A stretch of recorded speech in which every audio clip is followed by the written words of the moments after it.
Vamos a comenzar con la siguiente charla por Ramón, que es doctor en informática y senior staff engineer en Google. Viene desde Zúrich, así que un fuerte aplauso para él para hacerse la demostración.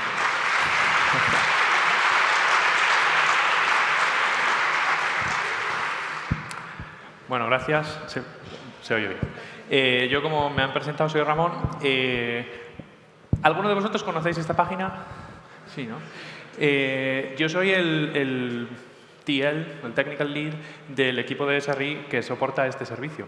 Este servicio solo tiene este frontend, nada más, que puedes meter tu usuario y tu contraseña. Detrás tenemos... ¿Qué? Vale, no, pensé que me decíais algo de que no se oía. Detrás tenemos hay 160 microservicios. El storage principal, hay varios, hace 250 millones de consultas por segundo. Y tenemos algunos modelos de Machine Learning, ya que está de moda, por ejemplo, para la prevención de hijacking, para que no os roben las cuentas, ni os impersonalicen, ni os roben las cookies y los credenciales. Y esto es a lo que nos dedicamos.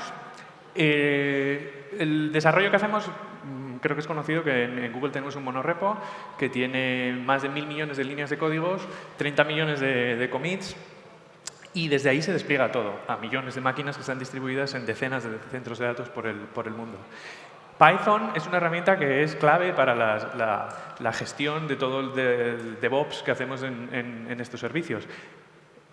Pero no solo para eso. Por ejemplo, el frontend de YouTube originalmente estaba escrito en Python. Entonces, os voy a contar un poco mi vida de qué es SRI y luego ya hablamos de Python. ¿Quién tiene familiaridad con el término SRI? Bueno, bien, fantástico. Bien, SRI al final es una implementación de DevOps, como veréis aquí. Pero básicamente, Inés tenía en la charla anterior algo así. Tenemos como dos mundos, ¿no? Tenemos los desarrolladores. ¿Qué quiere un desarrollador? Cuantas más features, más rápido, mejor, ¿no? Si queréis escribir un feature y lo queréis poner en producción, si podéis hacer 10 releases cada día, mucho mejor que si podéis hacer uno cada semana. ¿Qué queremos los operadores o qué queremos la gente de sistemas? Que el sistema sea lo más estable posible. ¿Cuál es el sistema más estable que existe? El que no se toca. Si quieres un sistema que no tenga outages, que no tenga incidentes, simplemente no lo toques. Es maravilloso. Tu negocio posiblemente dure poco, pero... El ciclo de desarrollo de software, al final lo que tenemos es un concepto, hay gente de business que habla cosas de business, luego entramos ya los desarrolladores en operaciones y al final es cuando ya tienes el servicio en producción, es cuando puedes monetizarlo y demás.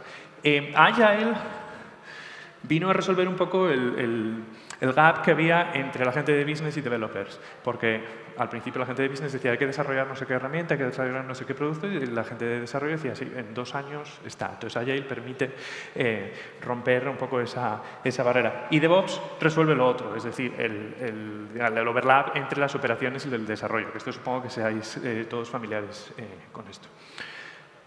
Al final, los equipos de SRI son equipos que hacemos DevOps. Yo siempre digo que DevOps es como una interfaz que nosotros tenemos que establece una serie de principios de Infrastructure as Code, automatización, todas estas cosas. Y SRI es una implementación particular que nos ha funcionado en Google y que en otras empresas también les ha podido funcionar. Hacemos cosas desde automatización, observabilidad, monitorización, pruebas de carga y diseñamos los sistemas. Por ejemplo, yo esta semana estaba revisando un diseño de alguien que quería añadir a uno de nuestros autenticadores, una de las cookies o de los tokens, quería extenderlo en 512 bytes.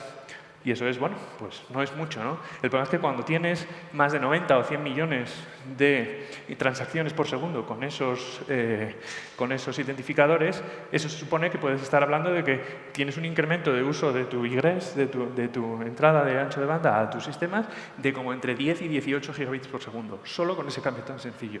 Esas son una de las labores que SRI realiza. Lo que os decía, DevOps es una interfaz general y SRI es una implementación. La diferencia o las dos claves que utilizamos en SRI es que, primero, todos somos ingenieros de software. Bueno, yo soy ingeniero de sistemas, pero todos escribimos software. Entonces, la gracia es cuando tienes un problema de operaciones y pones gente que escribe software, ¿qué va a ocurrir? Pues que van a escribir software para automatizarlo. Por lo tanto, ya no hay operaciones. Es un poco el intent. Y utilizamos indicadores de nivel de servicio para todo. Todos los servicios tienen un indicador de nivel de servicio y un objetivo. Por ejemplo, uno de los servicios que más objetivo de nivel de servicio tiene de disponibilidad dentro de la empresa es el sistema que valida las cookies. Cuando vosotros accedéis a un servicio de Google, sea cual sea, utilizáis una API o lo que sea, siempre vais a presentar un token, un bearer token, bien sea una cookie, un token de auth, etc. Todos los servicios, todas las APIs dependen de ese servicio. Por lo tanto, nosotros tenemos un servicio que tiene 6 9,5 de disponibilidad. Eso significa que solo puede tener un incidente, como mucho, de 250 milisegundos cada año. Lo que indica que el servicio tiene que estar desarrollado y diseñado para soportar todas estas cosas. ¿Cuáles son las prácticas que utilizamos? Monitorización y alerta. Esto lo estábamos hablando, esta pregunta que le hice a Inés anteriormente. Tú tienes que conocer cómo es tu servicio y tienes que conocer tu servicio a priori y a posteriori. A priori hay una serie de métricas que tú vas a desplegar y que tú vas a recolectar antes de que ocurra, antes de que el servicio esté en producción, la latencia. Yo qué sé, si es un modelo de Machine Learning, pues a lo mejor quieres saber algunas métricas específicas de la precisión de tu modelo y demás. Pero también a posteriori, cuando tienes un incidente y tienes que entrar y depurar un stack de 150 microservicios, tienes que tener herramientas que te permitan navegar por todos esos servicios para ver dónde está el problema. Pero nunca se va a materializar un problema de este microservicio está mal. No, lo que va a ocurrir es que los usuarios no pueden utilizar una API X y luego 25 capas después de microservicios es donde el problema se encontraba. Tienes que tener herramientas para navegar esas cosas. Muchas de las herramientas que utilizamos en Google están desarrolladas en Python, como veremos después unos casos de uso. En el cloud, nadie tiene que hacer un forecasting, una predicción de la capacidad, salvo si tú eres el cloud. Entonces, es un problema interesante y es un problema en el que se aplican cosas de análisis de datos y demás. Por ejemplo, cuando uno tiene que desplegar un centro de datos completo, y eso ocurre, tienes que hacer cosas tan interesantes como comprar un terreno, contratar a gente que te lo construya, tienes que contratar varias líneas de fibra, tienes que contratar con varias utilities de electricidad y demás, tienes que comprar entre 20 y 100.000 máquinas, desplegarlas, instalarlas y una vez ya puedes ejecutar tu software. Hay una pila de software compleja, o sea que hasta que nosotros entramos en un centro de datos pueden pasar entre 2 y 3 años. Por lo tanto, el hacer una predicción de cuál va a ser la demanda en la que vamos a tener de máquinas y demás a futuro es muy importante. Otra vez Python aquí, por ejemplo, para hacer técnicas que utilizamos tiene series temporales de la demanda que tienes en cada región, cómo va creciendo. Es muy interesante para poder prevenir y decir, dentro de 3 años vamos a necesitar 5 o 6 localizaciones más, por ejemplo. Esto es lo que comentaba antes también, es otra de las prácticas que hacemos, es diseñar los servicios para que sean eficientes. Y va desde el punto de vista de, si tienes un binario en C++, por ejemplo, una cosa que hicimos hace un tiempo, teníamos un binario en C++ que era un monolito, pues como así de grande y feo, y el binario solo era un fichero ELF, un ejecutable de Linux, que eran 875 megas de código, ¿vale? Cargar eso en memoria y tal era un dolor cada vez que se tenía que reiniciar. Entonces, desde partirlo en binarios más pequeños, por ejemplo, o utilizar cosas como la Huge Page de Linux y demás, todas esas optimizaciones que buscan la eficiencia es algo que el equipo de desarrollo hace a diario. Y es importante porque parece que es poco, el problema es el efecto de multiplicación que tiene cuando tienes una escala muy grande. Y luego, esta es la clave, el change management. Decíamos antes que un sistema que no cambia es un sistema que no falla, al fin y al cabo, salvo que haya externalidades y demás, pero generalmente la gran mayoría de los incidentes que veis, y a nosotros nos ha pasado, vienen por cambios que ocurren en el propio sistema. Por ejemplo, cuando vais a desplegar cuando vais a desplegar un nuevo binario, por ejemplo, tendréis que hacer una validación. Tendréis un entorno de QA, por ejemplo, tendréis un entorno de... si estoy allí, no, y aquí sí, va. Un entorno de QA, tendréis, por ejemplo, validaciones de Canary, tendréis métricas que estáis cogiendo. Si vais a desplegar un modelo nuevo de Machine Learning, por ejemplo, tendréis que hacer, yo no soy muy experto de esto, pero tendréis que hacer las validaciones de calidad suficientes al modelo para poder ponerlo en producción y demás. En muchas de las ocasiones, tenéis que tener en cuenta que todos los tests que estáis haciendo, absolutamente todos, son mentira, porque el único test verdadero que hay es producción. Todos los entornos anteriores que hay a producción tienen otras características, tienen menos escala, tienen menos carga, tienen menos dependencias. Entonces, una vez lo pones en producción es cuando realmente estás probando el software que estás haciendo. Y si rompe, claro, pues es un poco un Cristo. Entonces tenemos también, por ejemplo, herramientas que nos permiten hacer un rollback automáticamente cuando las cosas no funcionan bien en producción y demás. Todas estas herramientas, o una gran mayoría de estas, empezaron siendo escritas en Python. Bueno, esto es lo que hablábamos antes del tal. Entonces ahora ya vamos un poquito al solomillo, que es cómo en SRI hacemos software. Hay un libro de SRI que explica un poco varias cosas. Yo he traído solo 3 casos de uso y entonces ahora pues, procedo a contar la vida de estos casos de uso. Si tenéis preguntas, habrá al final, pero podéis interrumpirme también, que total tampoco necesitamos esperar. La forma en la que SRI hace software es bastante distinta a la forma en la que los ingenieros de software tradicionales hacen software. Por un motivo, o por 2 motivos en especial. Es primero, el breadth, o sea, la anchura de lo que nosotros tenemos que soportar es mucho más grande que lo que soporta un equipo de software tradicional.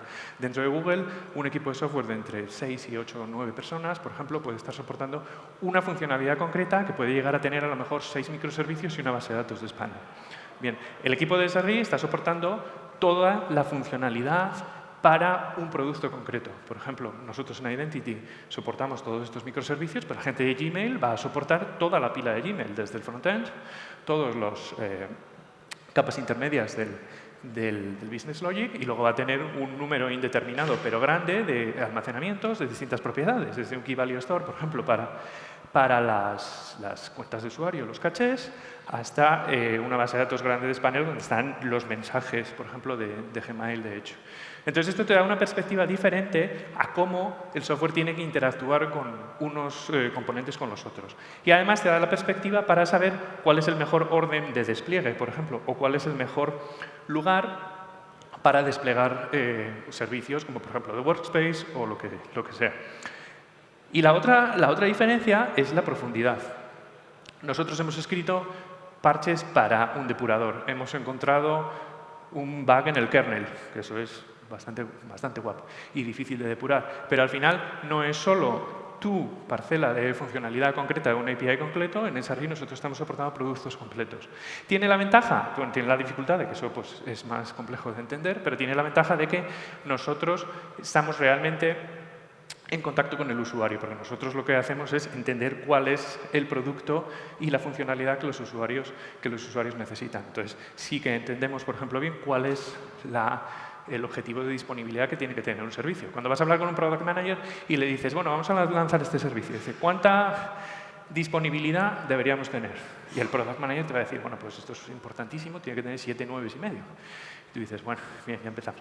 Entonces le dices, muy bien, eso se puede hacer. Se puede tener un servicio de 7, 8, 9, la disponibilidad que uno quiera. Infinito, bueno, infinito no, pero mucho. Entonces tú le dices al Product Manager, vamos a necesitar 450 ingenieros, 100 SRIs y aproximadamente 10 millones de CPUs para tener todas las réplicas y demás, ¿no? Entonces el Product Manager le dice, bueno, no, entonces igual 7, 9, pues no. Entonces vas bajando hasta que encuentras cuál es el punto medio entre lo que los usuarios necesitan y esperan, el coste de desarrollo y la operatividad de ese software. Ahora vamos a ir con varios casos de uso, varios casos de estudio, perdón. Tengo 3. Uno es un sistema que permite optimizar toda la flota de despliegues de servicios, de máquinas y la topología de red. Tengo otro que es el sistema de CI/CD que teníamos, se llamaba Sisyphus, que estaba escrito en Python. Y tengo otro que es el sistema de monitorización que tenemos que se llama Monarch. Cada uno de ellos tiene diferentes propiedades y está en diferente nivel de maduridad, si eso es una palabra. Oxon es un software que es clave para poder tener una flota óptima.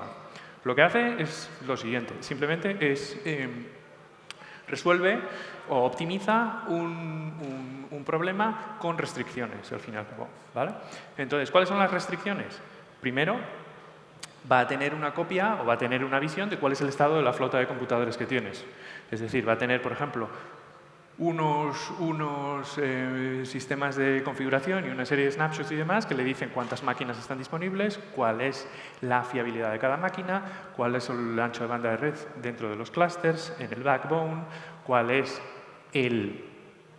por dónde están llegando los usuarios, es decir, cuál es el tráfico de ingreso que tenemos desde, por ejemplo, en Europa, el tráfico que tenemos en Estados Unidos, el tráfico que hay en Sudamérica. Va a tener otra información, por ejemplo, como puede ser el rendimiento del servidor. Es decir, no es lo mismo tener un servidor que puede hacer 15.000 consultas por CPU por segundo que un servidor que puede hacer 600. Es otro nivel de restricciones. Y luego va a tener otras restricciones que son las establecidas para, por ejemplo, alcanzar objetivos de fiabilidad. En muchos de los casos es redundancia. Es decir, tú vas a querer establecer un servicio en el que tienes que tener la capacidad de tener n+2, no sé si os familiares con ese término, por cada continente. n+2 significa que yo quiero tener tantos clusters o tantos data centers o tantas réplicas de mi software como sea necesario, de tal manera que si en cualquier momento dos de ellas no están accesibles, porque hay un corte de red, porque hay un centro de datos que no funciona, porque X, puedo seguir absorbiendo el 100% de la capacidad demandada por los usuarios en ese momento. ¿Vale? Normalmente los servicios de Google se despliegan en n+2 global y n+1 continental, de manera que si perdemos cualquier centro de datos dentro de un continente es transparente absoluto para el usuario, y si perdemos dos globales, un centro de datos calcular que puede tener entre 50 y 100.000 máquinas, o sea que es una cosa bastante gorda. Perdiendo dos globales todavía se puede absorber la capacidad de los usuarios sin que haya ningún outage. Bien. Esto parece algo sencillo. El problema es que estamos hablando de a lo mejor 15.000, 20.000 restricciones en las que tenemos que optimizar para minimizar el coste, es decir, minimizar la cantidad de réplicas o la cantidad de storage o la cantidad de red que se está utilizando. Una de las ventajas que tenía Oxon, o que tiene, es que el solver, el core el kernel del solver está escrito en C++ por rendimiento y demás, pero todos los ficheros de configuración, todos los inputs que se hace con un DSL que está basado, un DSL es un Domain Specific Language que está basado en Python y que te permite establecer tus restricciones casi en formato textual. No tienes que establecer código, entonces puedes decir que quieres establecer tus servidores con n+1 o n+2 réplicas, y luego puedes establecer una serie de cosas, una serie de composiciones, ¿no? de reglas. Este es uno de los mejores ejemplos de desarrollo de software en SRE basado en Python. Está integrado con un montón de data sources y es realmente potente. Ahora os voy a contar uno que fue una maravilla. Estábamos hablando de los cambios que se realizan en el sistema, la gestión de los rollouts y demás. Un sistema de CI/CD al final lo que hace es una integración continua y un delivery continuo. Sisyphus era nuestro sistema de delivery continuo. Y digo era porque ha fallecido. Y entonces es una de las ventajas y uno de los inconvenientes que tiene Python para el desarrollo de software, que es, primero, es muy flexible, es muy rápido para hacer prototipos y es muy accesible para cualquier casi nivel de programación. Entonces, Sisyphus empezó como en el equipo de Search, dijeron necesitamos automatizar lo que es el delivery, y al final lo que tenían eran un montón de clusters y tenían que ejecutar una serie de reglas, una serie de comandos para que cada cluster recibiera una versión actualizada de la pila de búsqueda. Entonces escribieron con Python una cosa maravillosa que era, vamos a hacer un engine que simplemente va a dar vueltas y las personas que lo van a utilizar simplemente van a escribir dos cosas, que es una serie de pasos que quieren que ocurran en su CD, en su Continuous Delivery, y cada uno de estos pasos puede ser custom. Tenemos una serie de herramientas que son bien conocidas, ¿vale? Como, pues, yo qué sé, la de usamos Borg, los que seáis familiares con Kubernetes, conocéis el kubectl, pues el equivalente para lanzar trabajos en Borg o lo que sea, y así. Pero permitieron que cada equipo tuviera la flexibilidad de escribir plugins para sus propias herramientas, lo cual es lo que le dio la potencia máxima y absoluta a Sisyphus. Ahí veis un ejemplo de un rollout. Entonces veis que al final lo que hay son una serie de pasos para hacer un rollout de las siguientes cosas que hay que hacer. Cada uno de estos era un plugin y demás. Esa potencia que tenía Python en su momento para poder extenderlo hizo que casi toda la empresa en menos de un año adoptara Sisyphus para todos los rollouts. Yo me acuerdo, uno de los primeros proyectos que tuve que hacer fue escribir mi Sisyphus para nuestro servicio, que por entonces eran solo tres servicios. Y era fantástico, porque tú te sentabas, escribías tus plugins, escribías tus cosas, y al final lo que hacías era encapsular el conocimiento que tenía el equipo para hacer los rollouts en Sisyphus. ¿Cuál era el problema? Esa potencia fue lo que lo mató. Y es que encontramos que mantener bases de código en las que muchos ingenieros, estamos hablando de que SRI por entonces tenía unas 1.500 personas y a lo mejor un tercio de ellas estaba escribiendo código, o sea que a lo mejor 500 personas estaban escribiendo commits para toda esta base de código, es muy complicada con Python. Tiene una flexibilidad muy buena para poder avanzar y para poder desarrollar cosas rápidamente, pero sin embargo la mantenibilidad de ese código, la calidad del código declinaba rapidísimamente porque cada persona escribía sus plugins, cosas duplicadas, luego pues no es lo mismo, una persona escribe el código de una forma, otra escribe de otro, y entonces era complicado. ¿Qué se hizo por entonces? Se hicieron dos esfuerzos que merecen la pena. Si alguno de vosotros tenéis una base de datos, una base de código de Python muy grande o que mucha gente está iterando, fue utilizar bueno, primero se migró a Python 3, que fue un dolor, pero luego una vez estuvimos ahí, una de las ventajas que teníamos todo el tema de typing y todas las anotaciones de tipos.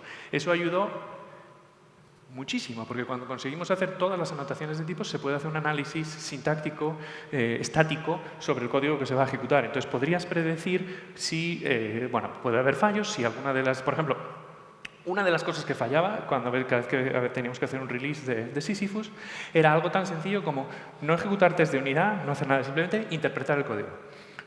Coger un intérprete y decir, carga el código, para ver si es sintácticamente correcto.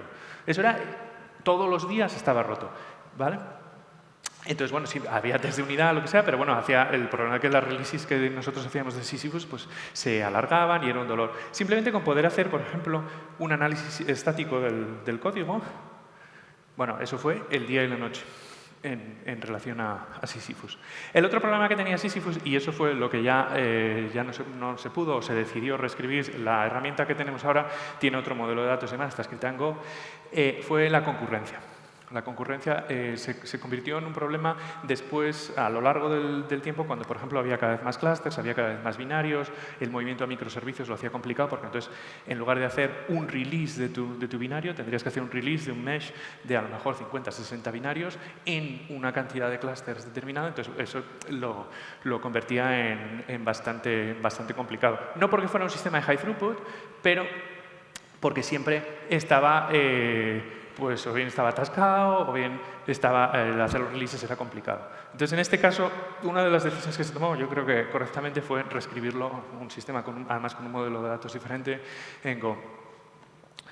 Y el último caso de uso que tengo aquí es Monarch. Monarch, si vosotros conocéis Prometheus, los que tengáis familiaridad con Kubernetes y demás, Monarch es... Bueno, procede de Borgmon. Borgmon es el Borgmon Monitoring System. Ya veis que los nombres no es que sean muy originales. El Borg es el Kubernetes, digamos, interno. Borgmon, tenía una serie de problemas porque la sintaxis que habían escogido para escribir las reglas de monitorización era peor que Perl. Muy malo. Entonces dijeron, bueno, vamos a hacer una cosa bien, vamos a hacerlo con Monarch. Monarch tiene una arquitectura muy similar. Si conocéis Thanos, por ejemplo, en relación a Prometheus, es lo mismo. Hay un sistema global que está en la empresa como servicio. Entonces tú escribes tus reglas. Y escribes tus reglas para hacer dos cosas. Tienes que escribir reglas para definir métricas que tú quieres que el sistema recolecte en las localizaciones que tú quieras. Tienes que escribir reglas para hacer computaciones con esas métricas. Por ejemplo, puedes definir una métrica que sería cuál es la latencia con la que está sirviendo este servicio y luego hacer una computación que convierta eso en un indicador de nivel de servicio. Por ejemplo, puedes estar recogiendo la latencia de tu frontend de las peticiones que son satisfactorias. Eso es una métrica, y una precomputación sería convertir eso en cuál es el porcentaje o el ratio de peticiones que están siendo servidas con una latencia inferior a 200 milisegundos, que es mi SLO. Esas serían las computaciones. Y luego, la tercera pata que tienes, que tú escribirías código para hacer dashboards, para visualizar eso, y código para generar alertas, ¿no? La recolección y la definición de métricas se hace en Python, se hace con un framework que llamamos Gmon, Google Monitoring, a veces lo piensan mucho. Y una de las ventajas, por ejemplo, que tenía Python, al ser tan extensible, es que podía permitir a cada uno de los equipos tener sus propios dashboards que estaban basados en un software que se llamaba Viceroy, que estaba basado en Django. Entonces, cada equipo tenía una especie de framework general y tú podías simplemente escribir las plantillas de Django y obtener directamente todas las métricas y te da agregaciones, te da, por ejemplo, herramientas para agrupar, para hacer filtros, todas estas cosas de una manera muy sencilla. Es decir, tú no necesitas pasarte toda la vida escribiendo un dashboard personalizado, simplemente con hacer una plantilla de Django, por ejemplo, lo tenías. Y eso es una de las ventajas que, por ejemplo, para este caso de Monarch, Python proporcionaba.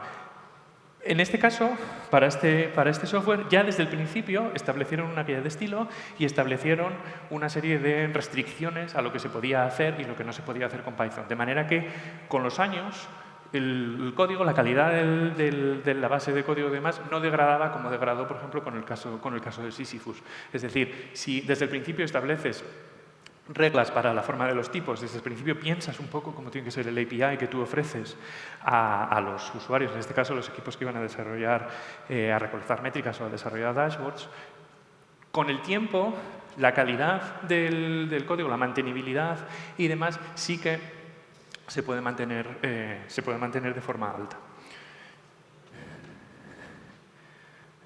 Y ya está. No os quejéis que os he recuperado.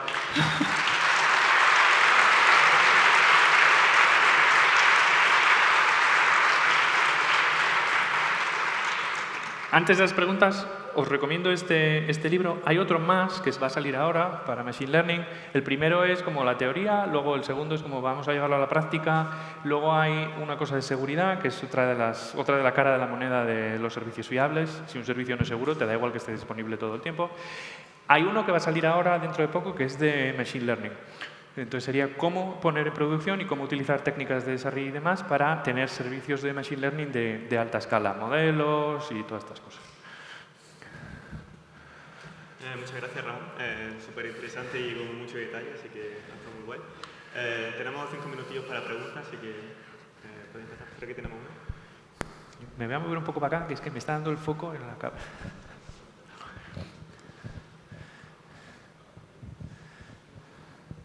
Hola, buenas.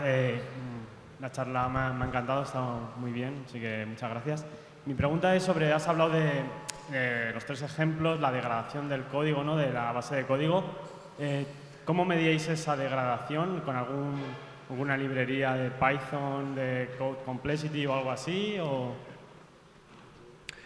Varias cosas. Hay medidas de Code Complexity que se hacen, ¿vale? Hasta que no puedes hacer un poco de análisis estático decente, pues tampoco tienes no te ofrece mucho porque te dice este código tiene una complejidad no sé qué, ¿no? Pero sí que se hace y luego se combina con, por ejemplo, ¿cuántas veces un commit tiene que ser rolled back en el código? Cosas muy sencillas que te dicen que si tú cada vez que haces un commit alguien tiene que venir y deshacerlo porque rompe tu sistema, indica que la calidad del código no es buena. Luego tienes medidas como, por ejemplo, cuántas veces un release que quieres hacer de Sisyphus o del código que fuera no llega a producción y cosas así. Al final lo que teníamos es un montón de medidas, que es un rollo porque tienes que mirar todas. Entonces hubo un equipo de la gente de Engineering Productivity que las agrupó todas y te daba una medida que se llamaba pH, que te decía en qué extremo estaba el software. Tenías como 5 puntos y si estaba en 0 es como no, y si estaba en 5, pues bien. Y luego por el medio, pues... Gracias. Por ahí tenemos otra pregunta. Espera el micrófono, que si no te escuchas. Gracias. Tenía curiosidad sobre qué medidas utilizan para prevenir que estos sistemas automatizados se salgan de control y empiecen a hacer desastres en la infraestructura. Siempre se escucha que alguna empresa tenía un bug en su sistema de deployment automatizado y sale de control y empieza a hacer cosas que terminan siendo muy dañinas. Eso nos pasa. Al final, las pruebas que tú haces de cualificación, digamos, del software que tengas, sea un software tradicional, transaccional o algo de Machine Learning, lo tienes que hacer a priori y luego tienes que tener dos componentes. Todos los tests que tú puedas tener a priori pues te van a ayudar a tener confianza, pero luego lo que tienes que tener es embrace, ¿cómo es? O sea, aceptar que el software cuando llega a producción va a fallar Eso es, pero no solo por el software, porque si no la máquina se rompe, la red se rompe, lo que sea. Entonces lo que tienes que tener son herramientas para volver atrás y para restaurar el estado anterior del sistema muy rápido. No sé si te respondo a la pregunta. Otra pregunta por ahí.